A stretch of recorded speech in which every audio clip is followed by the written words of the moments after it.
We're now in the period of time that is known as the Ben HaMitzarim, known as the 3 weeks.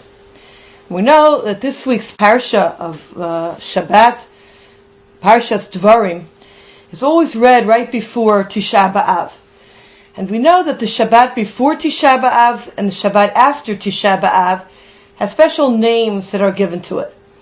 The Shabbat after Tisha B'Av is called Shabbat Nachamu, based on the Perek in Yeshaya, the vision of Yeshaya Navi of Nachamu, Nachamu Ami, where Kosh Baruch Hu tells us to be comforted. And we can understand that the Shabbos is about, after going through a difficult 3 weeks of mourning, that we enter into the Shifta de Mechemta, the 7 weeks of comfort.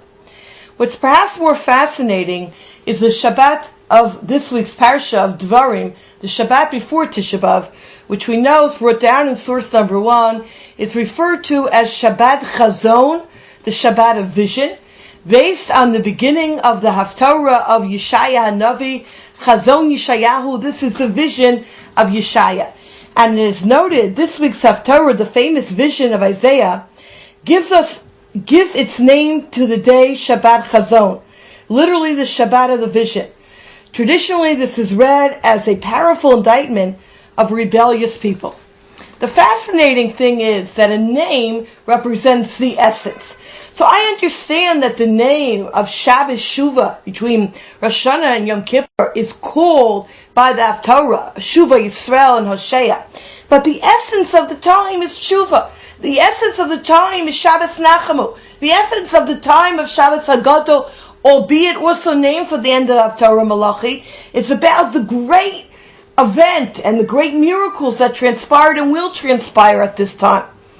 But I'm a little bit more, the Mefarshim, the commentators struggle a little bit more with the name Shabbat Chazon, because where do you see here that Chazon, this vision, is the essence of what the Shabbat is about, what this period is about? It's technically the vision of Yeshaya.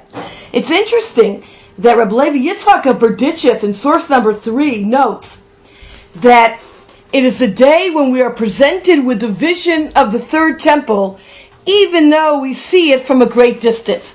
So here Rabbi Levi Yitzchak explains that Shabbat Chazon is about the vision, not only the vision of Yeshaya, but the vision that we have of the third Beis HaMikdash. We need to understand that further. It doesn't seem to be pshat in what the vision is about.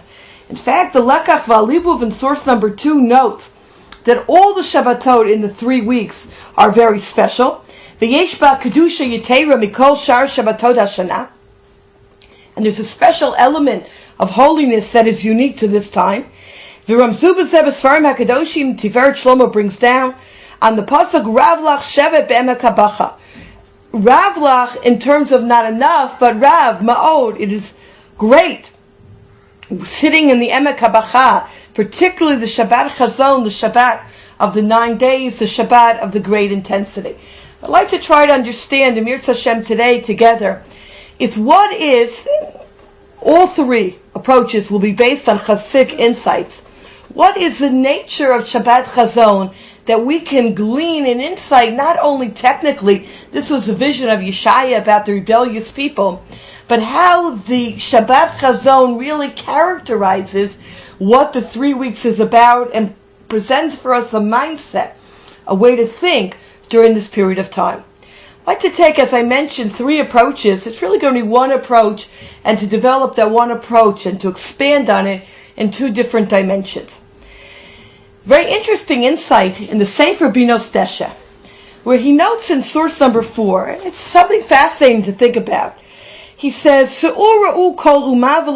you take a look at every nation, if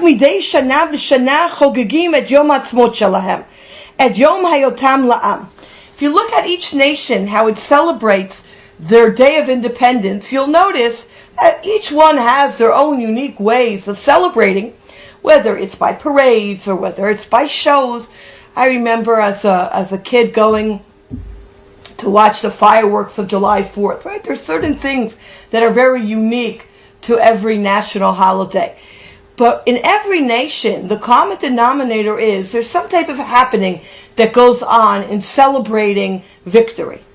But what you don't find very fascinating for obvious reasons, among the different countries, is there's no day celebrating or marking the time of destruction, the time of losing the war.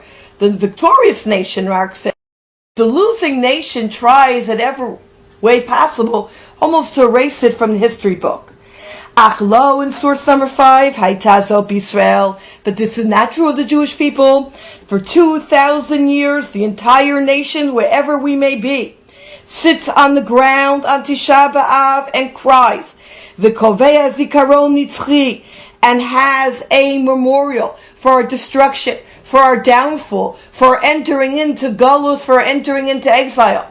And not only is it a one-day memorial, in fact, as we're the period we're in now, it's a 3-week time period where we remember the downfall of the Jewish people. We remember